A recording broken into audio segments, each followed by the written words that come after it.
नमस्कार किसान भाइयों, मैं गजेंद्र एक बार फिर नई वीडियो लेकर आपके सामने।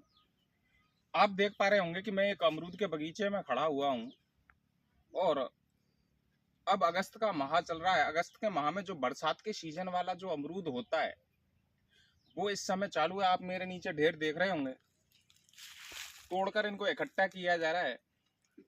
और इस समय हमारे अमरूद की जो फसल है उसमें एक बहुत बड़ी समस्या होती है, वो समस्या है फ्रूट फ्लाई।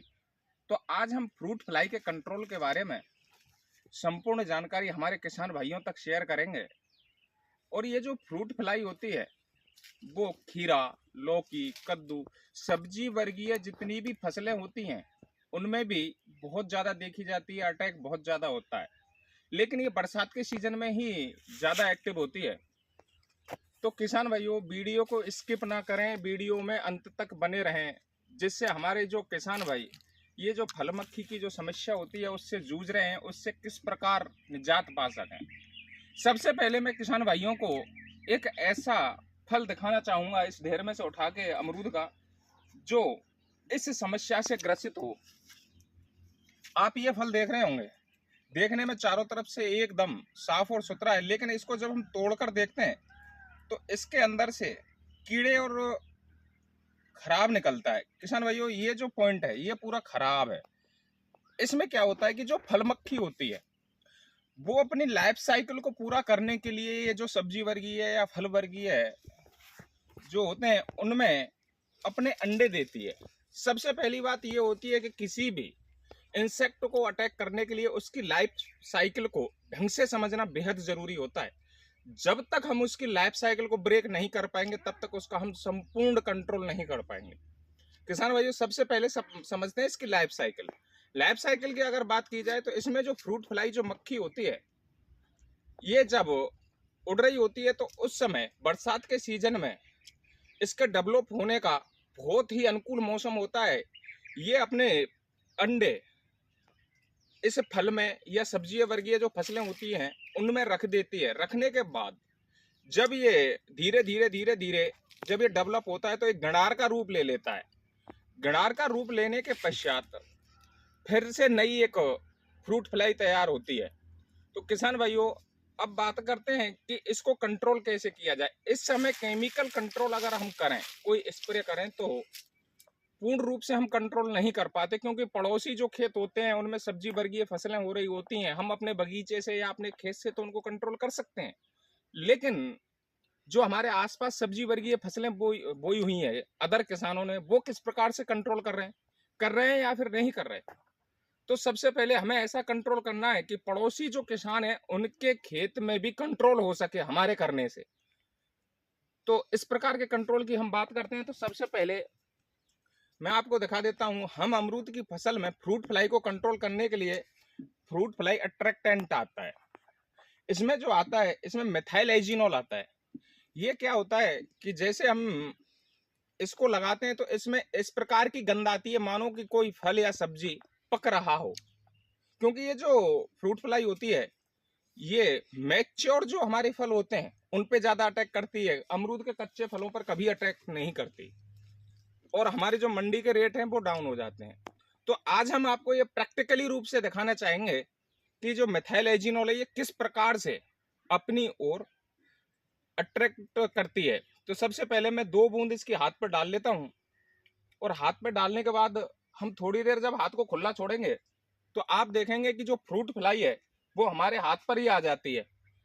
किसान भाइयों, ये जो हमने मिथाइल एजिनोल डाला है ये एक ऐसा केमिकल है जो तीव्र गंध से जो फ्रूट फ्लाई होती है उसको अपनी ओर अट्रैक्ट करता है। सबसे बड़ी बात, दूसरा तरीका ये भी है कि 2 लीटर की जो पानी की बोतल या कोल्ड ड्रिंक की बोतल आती है उसमें किसी रुई या फिर कोई ऐसे कपड़े पर लगाकर उसमें टांग दें और जगह जगह उसमें छेद कर देते हैं, और नीचे जो तल होता है बोतल का उसमें पानी भर दें। फ्रूट फ्लाई एक बार उसमें एंटर करेगी। एंटर करने के पश्चात जब उसमें चारों तरफ घूमती है तो देखो, आप देखेंगे कि जो फ्रूट फ्लाई है वो धीरे धीरे मेरे हाथ की ओर आ रही है। आप देख सकते हो मेरे हाथ पे बैठी हुई है। अगर आधा घंटे में इसको लगा के रखता हूं तो आप देखेंगे कि मेरा जो पूरा हथेली है, हाथ है, ये फ्रूट फ्लाई से भर जाएगा। आप देख सकते हो उड़ के आना चालू हो चुका है। सब्जी वर्गीय जो फसलें करते हैं हमारे किसान भाई, वो भी इसको आसानी से मार्केट से लाकर और कंट्रोल कर सकते हैं। किसान भाइयों, ये एक बेहतर ढंग से इसकी खुशबू जहां जहां तक जाएगी उस जगह से फ्रूट फ्लाई कंट्रोल होकर आपके पास आ जाएगी। आप देखोगे कि 2 से 3 मक्खियां मेरी हथेली पर आ चुकी हैं और बहुत सारी आ रही हैं धीरे धीरे। आपको आज लाइव दिखाया जाएगा कि किस प्रकार से ये अपनी ओर फ्रूट फ्लाई को अट्रैक्टिव करती है। और हमारे किसान भाई सब्जी वर्गीय या फल वर्गीय जो खेती कर रहे हैं इस समय, ज्यादातर पपीता अमरूद ये जो फल चलते हैं, तो किसान भाइयों वो किसान इसको मंगवा कर कंट्रोल करें। दूसरा, रोग ग्रसित जो फ्रूट फ्लाई मक्खी से ग्रसित जो फल है उनको तोड़कर मिट्टी में दबा दें। अगर किसान उसको ऊपर ही छोड़ देता है तो फ्रूट फ्लाई उसकी और ज्यादा अट्रैक्टिव होगी और उनकी जो लाइफ साइकिल है वो हम ब्रेक नहीं कर पाएंगे और लाइफ साइकिल निरंतर बनती रहेगी। किसान भाइयों, जो फ्रूट फ्लाई से ग्रसित जो फल होंगे उनकी ये पहचान होगी, आप अंदर से इसको जब तोड़ोगे तो इसमें छोटे छोटे कीड़े, मैं आपको दिखा देता हूं। देखो छोटे छोटे कीड़े हैं इसमें घूम रहे हैं। देखो इधर ये घूम रहा है इसमें अंदर गिडार टाइप में। इनमें क्या है कि जो फ्रूट फ्लाई होती है इसकी जो लाइफ साइकिल है वो निम्फ, अडल्ट, प्रौढ़ ये अवस्थाएं सभी कीटों में चलती हैं। तो किसान साथियों, ये अब कुछ दिनों के पश्चात अडल्ट के रूप में विकसित होकर फिर से हमारे जो बगीचे हैं या सब्जी के जो खेत हैं उनमें फिर से इनकी संख्या बढ़ती हुई दिखाई देगी।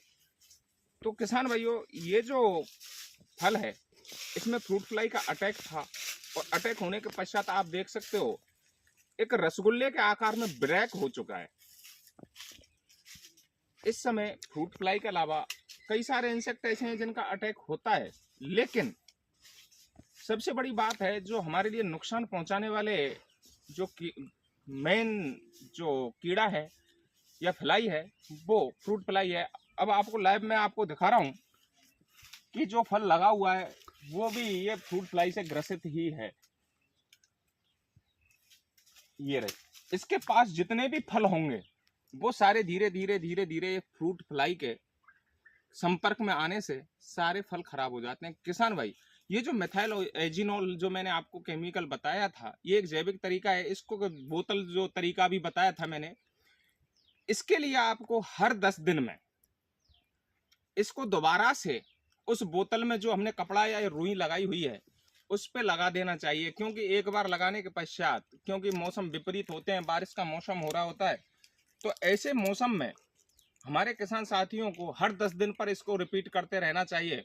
और जब हमारा ये मान लो कि सितंबर का माह आ जाता है उसके पश्चात लगभग 15 से 20-25 दिन बाद धीरे धीरे करके उसका जो स्पेस है वो बढ़ाते रहना चाहिए। और जब सर्दियों का मौसम आ जाता है तो उस समय ये जो फ्रूट फ्लाई है स्वतः ही खत्म हो जाती है।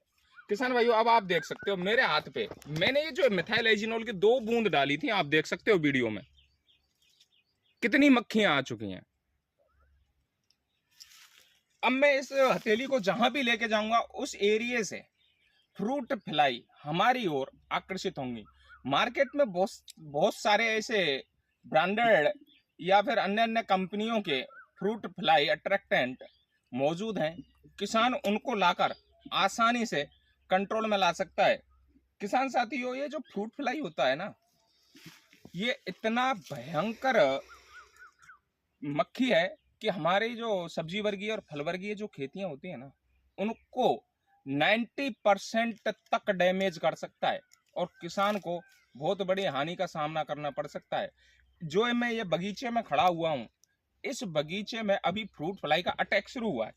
अगर हमारा ये जो किसान है ये समय से इनको इस तरह से अट्रैक्ट करके और बोतल में नीचे पानी भर दे, क्योंकि मक्खी एक बार एंटर होने के बाद निकल तो नहीं पाती, उसमें जितना उड़ेगी आखिरकार वो थक कर परेशान होकर जब बैठेगी या गिरेगी तो नीचे पानी भरा हुआ होता है।